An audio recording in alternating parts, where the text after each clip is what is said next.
Welcome, this is Najma Minha. So President Recep Erdogan has done it again. He's made news from the Muslim world for what he's done for the Palestinians. Turkey has suspended all trade with Israel until what it says that the Israeli government allows an uninterrupted and sufficient flow of humanitarian aid to Gaza. This ending of trade ends over 75 years of commercial relations between the two countries. Turkey was the first Muslim country to recognize Israel in 1949, and the two countries have had lots of ups and downs, but trade has always continued and even grown between them, even during periods of tension. In 2023, the trade between the two countries stood at over $6.8 billion. After this announcement, Israel's foreign minister, Israel Katz, writing on X, accused President Erdogan of acting like a dictator and disregarding the interests of Turkish people and businessmen and ignoring international trade agreements. Israel has said it will ask the United States to put sanctions on Turkey. While that's not likely to happen anytime soon, it is interesting to note that 38 states in the United States do have laws that do not allow the boycott of trade for Israel for any publicly funded project. While no doubt that the humanitarian cause of the Palestinians has tugged the heartstrings of the Turkish president, who's always been a vocal and loud proponent of their cause, however, Turkey in 2022 had just renormalized its relations with Israel, with its first meeting in 14 years between Israeli Prime Minister Lapid and the President Erdogan in September 2022 on the sidelines of the United Nations General Assembly, and trade between the two countries had just reached the high of $9 billion. The Turkish president condemned October the 7th attacks and offered Turkey's services for mediation to resolve the crisis initially. But with the escalating crisis, the two countries removed their diplomats from each other's countries, and as President Erdogan accused Israel of war crimes, amongst other things. However, many of his supporters felt that he was not taking a strong enough action, and with the rising number of Palestinian deaths, the Turkish-Israeli trade became one of these dominant themes in the Turkish local elections in March 2024. A tiny Islamist new welfare party tapped into the Stop Trade with Israel Now as one of its campaign slogans, and it won mayor offices in two provinces that were formerly AKP strongholds. The AKP lost its status as the leading party for the first time in its history, and this is widely believed to be the main driver behind the Turkish government's initial April the 9th decision to announce trade restrictions on 54 products in the Turkish-Israeli trade. Before it undertook this wide-scale move to ban all trade, so far no other Muslim country has followed Turkey in stopping trade relations with Israel. So unless they join, really what impact will this have on Israel? Also, can Turkey pick up from Qatar, who seems to be expressing its increasing frustration on its role as a mediator with respect to Israel and Hamas, and what's going on with Turkish foreign policy ever since President Erdogan got his third term? He suddenly decided he wants to be best friends with the Saudis, the UAE and Egypt. Why? Along with understanding what's behind his cancelled visit, or what is now being described as a scheduling conflict to the White House. To explain this, I'm joined by Barin Kahoglmu, who is the Dean of Students and Associate Professor of World History at the American University of Iraq, Soleimani, and a non-resident scholar at Middle East Institute, Washington, D.C. Barin, thanks so much for joining me today. Thank you so much for having me, Najma. Good to see you. Barin, I'd like to start off by saying I've seen your YouTube videos, and you have an amazing way of explaining international relations, and it's really different to everybody else. And I'm going to put a link in your in my description to your channel, and I do hope everyone joins it, because I think you should have millions of subscribers.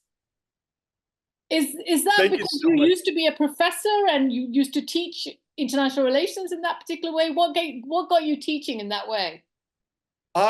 I mean, I've been teaching for over 20 years, and when I was asked to, the first set of courses I was asked to teach were first-year history of civilization courses. So, which, you know, is fertile grounds for someone who really loves doing impressions and accents, as I do. So I just started going in that direction, and then every time I teach a course, whether it's history of the modern Middle East, one of my main fields, history of U.S. foreign relations, or Cold War history, or Turkish foreign policy, you know, I have found pedagogically, it's always a smart idea to keep things during the lecture phase of a lecture where I'm talking to sort of keep it light and, throw small curveballs at the students. And so I got a lot of good feedback over the years, even though I don't consider myself a very good teacher per se. I always got very positive feedback from my students in my course evaluation forums, which kept me employed for all of these years, despite Well, I think a very, very challenging. It's a great channel, and I will put the link below. So I'm hoping you're going to give us a 101 international relations on why Turkey just did this ban on Israeli trade. Thank you. It's a great question, and I've been asking myself that because my sense that the trade restrictions that were imposed by the Turkish government about 2 weeks ago, I found them to be a sort of bit of a compromise. Now, these were originally, just to give some context to the viewers, Turkey has a free trade agreement with Israel that goes back to 1997. So technically, this puts Turkey in a bit of a pickle because, does this mean that legally Turkey is abrogating the treaty, or is it putting it on hold? What's going on? So what they did then, what the Erdogan administration did in mid-April after Eid, was to impose restrictions. They weren't clear what they meant by those restrictions, whether they were going to slow down the export of those items. Many of them were believed to be dual-use items, things like chemicals and machinery, construction equipment, things like construction grade steel. But then here we are, just a couple of days ago, the Turkish government decided to completely stop exports to Israel. Clearly, this is a sign that the Erdogan administration wants to put pressure on Israel because, being the sort of China of this part of the world, Turkey basically produces everything. Now, as someone who moonlights as a political economist, I don't think this is actually a very good thing because not all of them are value-added or high level brand products, but we can do it. So you're saying Turkey is a jack of all trades? It is as I aspire to be. I'm a very good representation of my country in that regard. So Israel therefore needs a country very nearby that can provide it with good products and services that are also very cost effective. So its cost performance are very good. So this is going to create some pressure on Israeli businesses, which are already under the pressure because of the fiscal needs of the war on Gaza. And I think this is the logic behind the Turkish government's decision, is to put pressure on Israel and to get other Muslim countries that have started trade with Israel in recent years that have political relations, financial relations, and economic relations with Israel, to put pressure on them, to put them on the spot to join Turkey, to follow Turkey's lead. So I think that will happen. I mean, I was looking at the trade numbers. Most of them don't have significant numbers. The only one that really stood out for me was the UAE. They have around $2.5 billion. Egypt only had around $300 million. Morocco, not very significant. None of the others were significant. Do you think the UAE will reconsider trade on the basis of what Turkey has just done? No, actually, I found the Emiratis to be more skeptical of sort of Turkish assertiveness in our part of the world, especially the Emiratis. You will recall that when the Qatar crisis happened in 2017, the Emirates were part of the coalition of Arab countries that were putting pressure on Qatar, especially on Al Jazeera, for Al Jazeera to either cease its broadcast or change its tune. So I don't see the Emiratis following Ankara's tune for now. However, I find that there's a misunderstanding in many Western countries that for Arab countries that may not have the sort of representative political institutions, that there is no public opinion. There is, and occasionally, especially on the question of Palestine, especially when Palestinians are dying, there's a sense of solidarity, which is even affecting folks in that part of the world. So Emirati administrators have to play, and they are by and large have to play this very tough game of on the one hand keeping an eye on what their people want, but also not severing relations with Israel, because it took them so many years to establish those ties, and it takes a lot of effort to restart them once they go away. And that's actually one of the this is one of the very interesting things of the Turkish decision to impose essentially a trade embargo. Since 2010, Turkish-Israeli trade has been shooting up. It's reached $9 billion last year, while all of the things between Erdogan and Netanyahu were going on. Turkish President Erdogan and Israeli Prime Minister Netanyahu was going on. So there was a compartmentalization of the issues. And I feel that at present, that's the most that the Emiratis would do. And I haven't seen anything to that effect for the Emiratis, that they would do something even close to what the Turkish government is doing. I mean, this is a significant decision to Turkey to some extent, because majority of that trade is actually Turkish trade. So it's not an insignificant decision. I mean, it's not a symbolic decision that Turkey's taking. Out of that $9.5 billion, almost $6 billion is actually Turkish export. So Turkey is being hit. Are these significant trading of goods? I mean, what kind of goods are these? I mean, will this make an impact on Israel? I mean, what's the significance for Israel of this decision? It would. Well, so I wrote about this a while ago, I think maybe last week or the week before, on Turkey's initial export restrictions to Israel. And I was talking to an Israeli-American friend who lives there, who lives in Israel. And he said, well, you know, as I see it, construction material is going to go up, which means it's going to increase housing costs in Israel even more, which means that you know, housing is going to be even more affordable for us middle class Israelis, he said. So there was a sense of that, you know, very, very, very old and ancient and, you know, brilliant Jewish humor there. But this is clearly going to have a cost, because you know, the Turkish products I mentioned, chemicals, machinery, construction equipment, fertilizers, both natural, I think, as well as chemical.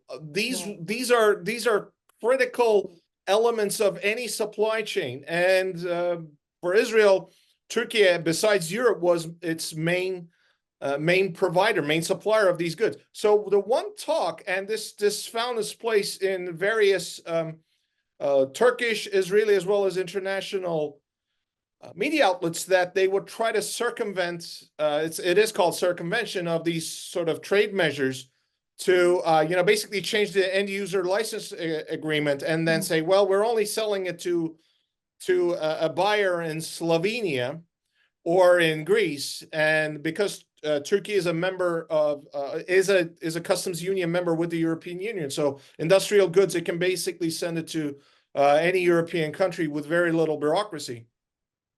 And then somehow bureaucratic magic doing its tricks, and then those goods finding their way to Israel. Now, actually, Egypt would be a much better point for this, but because much of Israeli-Egyptian trade would have to go over land, and the land routes are not safe, so then they're left with European options. Okay, interesting. So you're saying that they might divert. I mean, it's interesting you say that, because a lot of Pakistani and India trade happens via Dubai as well, because the two countries don't directly trade with each other. So, I mean, coming back to, do you think there were some domestic compulsions for Erdogan to do this? Because you haven't touched upon those. No, I was going to mention, and then, you know, the conversation went talking about the UAE tightrope. I know.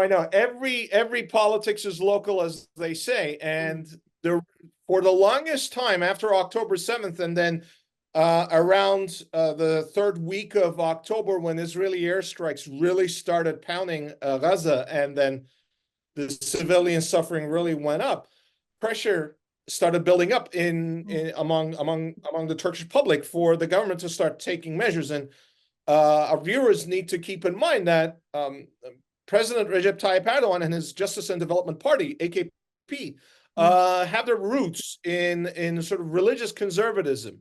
Right. And over the years, the son of Erdogan's mentor, a gentleman by the name of Necmettin Erbakan, now his son, Fatih Erbakan, started his own party. And in the local elections on March 31st, his party took an unprecedented 5.5% of the vote. So there was a big shift from President Erdogan's base to Mr. Erdogan, the younger Erdogan, and much of his platform, even though the elections of March 31st were municipal elections. So, foreign policy, foreign trade shouldn't really factor in that much.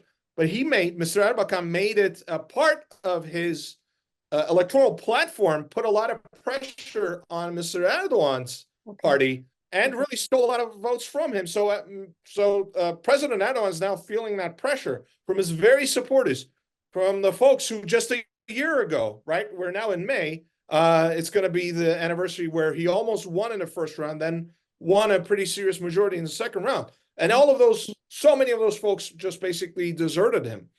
We're talking about a 15-point shift at one measure, and then at least a 6-7-point shift from his base. So that's very, very significant. And I'm glad you asked that question to help me clarify. Okay, Thank so you. that really forced Erdogan to take this position. Is he the son of the former ousted prime minister by the military? Is that? Yes. Okay. Yes, that was Necmettin Erbakan, who was sort of in what's called either a postmodern coup or a soft coup, or whatever you call it.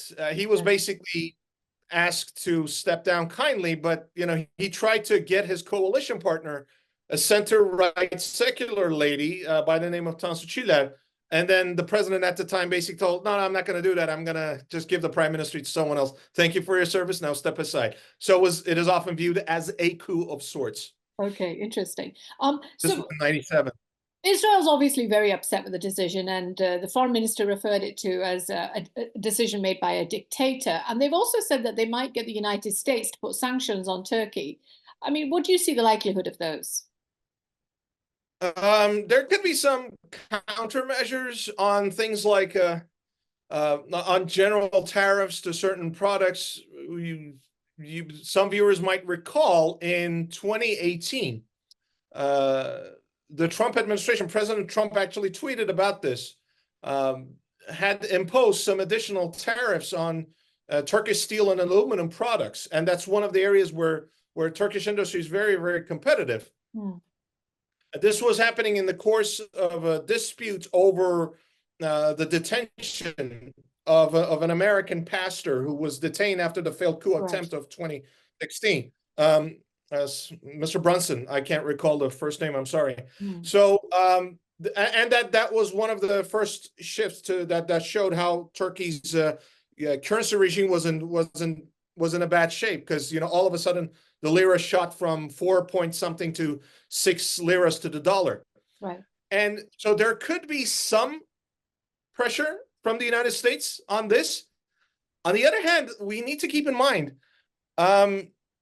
it's not like the Biden administration has a lot of love lost for the Netanyahu administration, to Benjamin Netanyahu personally, and his cabinet in general, and especially some members of his cabinet.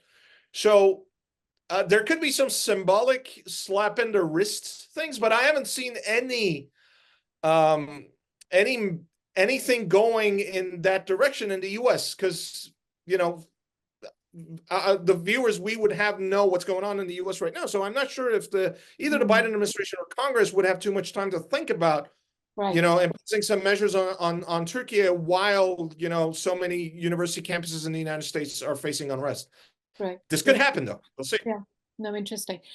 So I also wanted to get your thoughts on the fact that Turkey is one of the countries that's been mentioned in the context of mediation talks between Hamas and Israel. Qatar apparently is expressing a lot of frustration over the fact that it's getting a lot of flack for this, especially from the Israeli side, and it wants to give up this role. Do you think it makes sense for Turkey to take over this role? Is Turkey interested? It is definitely interested. I mean, besides getting some sort of a coalition within the Organization of Islamic Cooperation, at least to the extent of Muslim and Arab countries that have relations with Israel, to either downgrade those relations, or follow Turkey's lead. Turkey also wants to boost its profile, and we saw that the week the measures the initial trade measures were imposed. Hamas's political leader Ismail Haniyeh and a delegation of Hamas leaders were in Istanbul, and they met with President Erdogan. Foreign Minister Hakan Fidan was in Doha, met with Haniyeh, and the thing that Turkish leaders emphasized was that Hamas is now at a point where it is really putting its back behind its 2017 a declaration where they recognize Israel's right to exist based on the 1967 borders with a free and independent Palestinian state based with East Jerusalem as its capital. So Turkey is now, President Erdogan and his administration is trying to put this in the airwaves, if you will, and then trying to get the attention of its Western partners to put pressure on Israel to say, look, you can fight this. So it's been, 8 months now?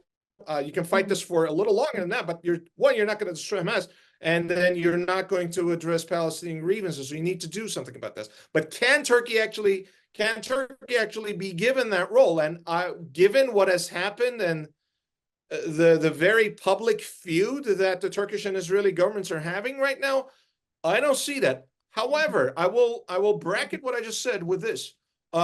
Oftentimes, the Turkish Foreign Ministry and the Turkish National Intelligence Organization handles these sorts of very, very sensitive talks. And Foreign Minister Fidan used to be the MIT, the Turkish Intelligence Organization chief. And now one of his close allies is running, Mr. Barin Kahoglmu, is running MIT. So, and there have been cases since October 7th when there have been some very sensitive talks between the Israeli and Turkish intelligence services on, on Israelis getting in trouble in Turkey or in regional countries, and MIT helping the Israelis on these points. This is public information, so I'm not going to get in trouble for saying that. So sponsoring some indirect talks for the Turks between the Israelis and Hamas, as well as the sort of broader Palestinian front, is not unthinkable. That, of course, depends on whether the Israelis really want the Turks on the table doing things of the sort. And that's a big if. My sense, and those on the Israeli side so far say absolutely no. But if somehow Qatar was bullied so badly that they threw in the towel and said, you know what, we're doing the thing that everyone is asking us to do, and then no one is appreciating us for it. I mean, I talked to a few friends who know the Qatari side quite well, and what they see as the pressure that was brought upon Qatar in mid-April as essentially hypocrisy on the part of Western governments, especially the U.S. government, because behind closed doors, they're making all of these requests, gesturing them to do X, Y, and Z, and then publicly, then they go off and say, "Well, we're disappointed. There's no progress." Well, okay. You say that Turkey's interested in putting this out in the airwaves. Is that because they think they can do more for the Palestinian cause, or is that because Erdogan wants to raise Turkey's stature? As Robert Downey Jr. in his first movie, as Iron Man said, is it too much to ask for both? Absolutely. It's, because imagine if, there was a reconciliation between the PLO and Hamas. Right. And they were in a situation where there was a united Palestinian delegation negotiating with the Israelis, and then somehow, if not as the lead country, as one of the main sponsors, one of the main facilitators of a process like that, that's a lot of political capital. That's a lot of international prestige for President Erdogan, and he would be well advised to do something like that. Yeah. Yeah. No, that makes sense. Okay, I want to pivot away a little bit from the Middle East, but staying in the Middle East, President Erdogan, since he's been re-elected last year, it's very interesting. Suddenly, he's started to make lots of visits to Middle Eastern countries. So he's visited Saudi Arabia, he's visited the UAE, he's talking to the Egyptians once again. These are all countries that he'd stopped talking to or wasn't on very good relations for the past 1 decade. So what's going on? How do they suddenly start becoming these buddies all over again? I would say the return of realism in Turkish foreign policy. One of his chief advisors used to be former Prime Minister and Foreign Minister Ahmet Davutoğlu, who then branched out and formed a splinter party, which was part of the opposition coalition last year, and then they completely failed. So Mr. Davutoğlu had a much more ideological, almost romantic worldview when it comes to foreign relations. So he believed in things like reviving the Ottoman Empire in the sense of a sort of mutual cooperative system with other Middle Eastern and Balkan and Caucasian countries. But the emphasis on that Ottoman past was a bit too much. And as someone who's also traveled in the Balkans a little bit, Turkey, or too much for the Middle East? For the countries on the opposing side, not just in the Middle East, but also in the Balkans and the Caucasus, especially in the Balkans. I mean, if you read some of the historical accounts of what happened in places like Serbia, Greece, Bulgaria, Albania during Ottoman collapse, these are not very pleasant experiences. And so to hold that Ottoman nostalgia, it was maybe ill-advised. Maybe just should have focused more on the positive aspects, or just say what you were going to do without just bringing up the Ottomans that much. But now that Davutoğlu's out, and people like Foreign Minister Hakan Fidan and Ibrahim Kalın understand, my sense, I've never met these folks in person, but having viewed them from afar and reading what they say and write, has a more realistic, well-grounded approach to world affair, and they're also very good with people skills.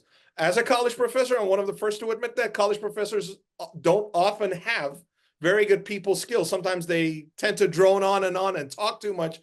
And I find that that Dr. Davutoğlu also had that problem himself when he was speaking and when he was in delegation. So actually, former U.S. Secretary of State Hillary Clinton had a joke about that. So my sense is that Mr. Erdogan saw that there wasn't much going for Turkey by constantly confronting these countries, and at a time when Turkey needed more friends than adversaries in the international stage. He also realized that even domestically, by sort of releasing some of the tension and some of the pressure on society, he can actually start getting more investment from the West, from the Gulf, and reboot some of these ties with the countries that you mentioned. And so it's basically a win-win for all. That's how I read Mr. Erdogan's mindset. There's this perennial question that people always ask about Turkey, and probably to do with its geography, of course, is Turkey looking towards the east? Is it looking towards the west? I mean, where Erdogan is standing right now, where do you see Turkey's looking towards? Excellent question, and this is a question we're always going to have, because really it depends on, oftentimes context matters, the conjunction matters, where Turkey is and where the world is, and that's going to depend on what Ankara, what the Turkish government's position is. And this is really independent of the domestic politics, the ideological outlook of Turkey's leaders, current and future. So up until 2022, if we just go back just 4 years, right?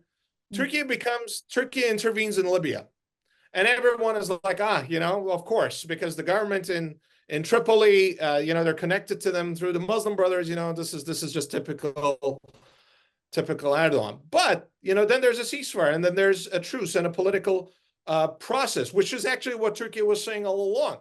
And then there's a confrontation with Greece for the next 3 years.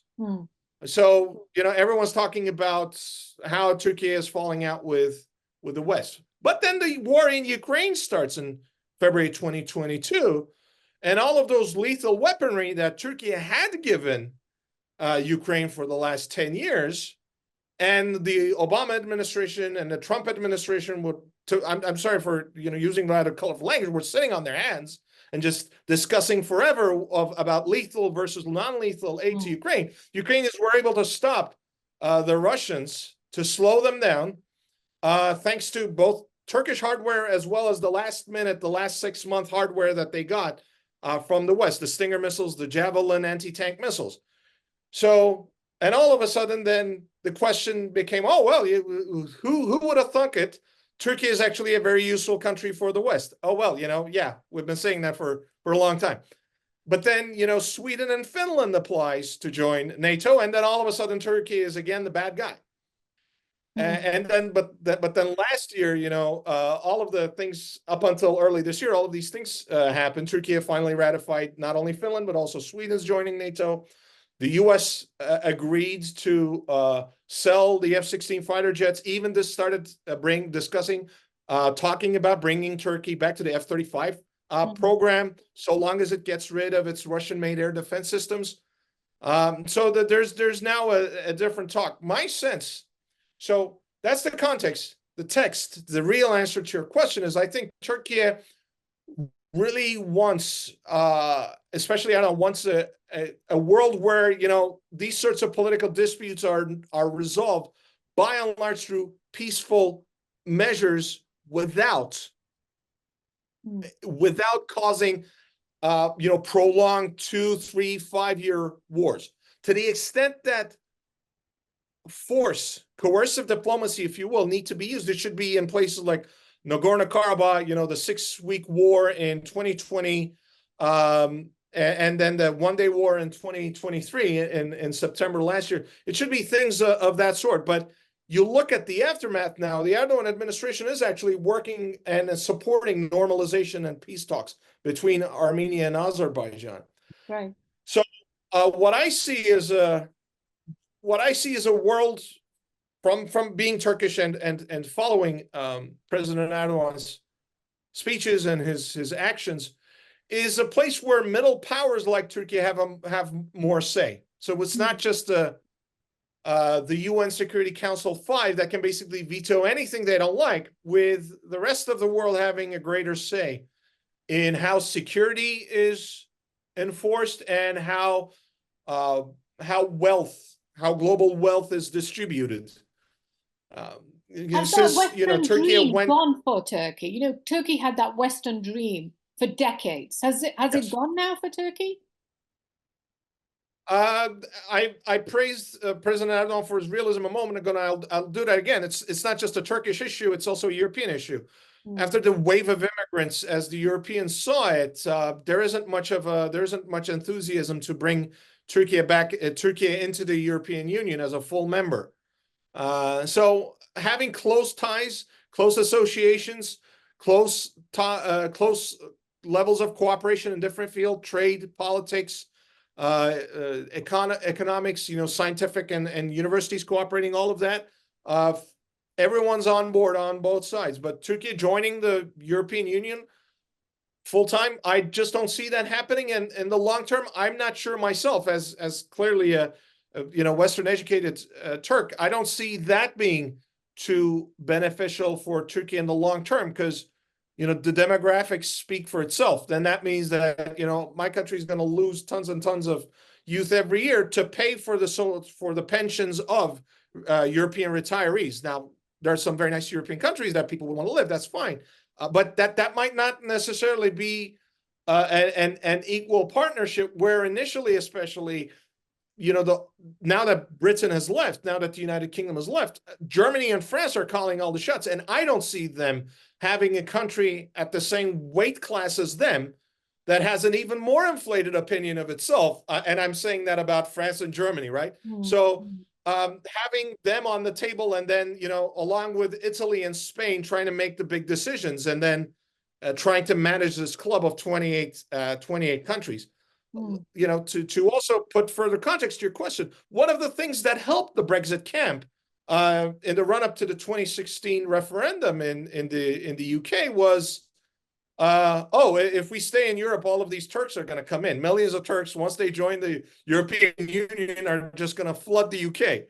So there is a considerable worry on the European side, irrespective of Turkey's hopes and aspirations, that they don't really want to be associated with Turkey that closely. As someone who studied international relations, do you find it interesting that in many ways Europeans themselves killed this dream of Turkey becoming a Western country? And yet they're the ones who cry about the fact that Turkey's not Western enough and it's supporting Russia, or it's trying to work on a strategic autonomous position for itself. In all fairness, first of all, yes, to answer your question, but in all fairness, I find it to be a sort of a two-way street. Turkey and the political elite and the public in Turkey have made important strategic choices since the early 2010s that brought us to this place. However, you take this back to the late 2000s when Turkey actually started accession negotiations, started opening chapters based on EU law. And European countries, not just France and Germany, but also those vehemently opposed to Turkish membership, especially Austria, the Greek Cypriots, Greece, although Greece was for the longest time actually more supportive, started putting small roadblocks, almost small pebbles, if you will. And then Turkey said, well, we can't reciprocate along the ways you want. We're going to reciprocate the way we want. And of course, the 2008 recession and Turkey, along with China and India, becoming the three top countries to sort of get out of the recession through smart policies and export oriented economies, had this sense of self-confidence. Hey, maybe we don't actually need Europe that much. And of course, the Arab Spring, especially the revolution in Egypt, gave Turkey the sense that, you know what, maybe we can actually lead this process and make ourselves even more indispensable for Europe and America. And for a while, that looked like that might work. But, when the Arab Spring went in the direction that it did, then that was no longer a viable option for Turkey. And of course, the 2016 coup attempt here really changed a lot of the priorities. It became from one on looking for, high-level cooperation, market integration, to really survival. So, we're only now sort of getting out of that process. And economically, we still haven't. April has been one of the worst months in terms of inflation figures. So there's going to be some time before that conversation becomes more sensible for the Turkey-European Union axis. Barin, thanks so much for sharing all your thoughts with us today. Thanks for having me, Najma. It was great talking to you, and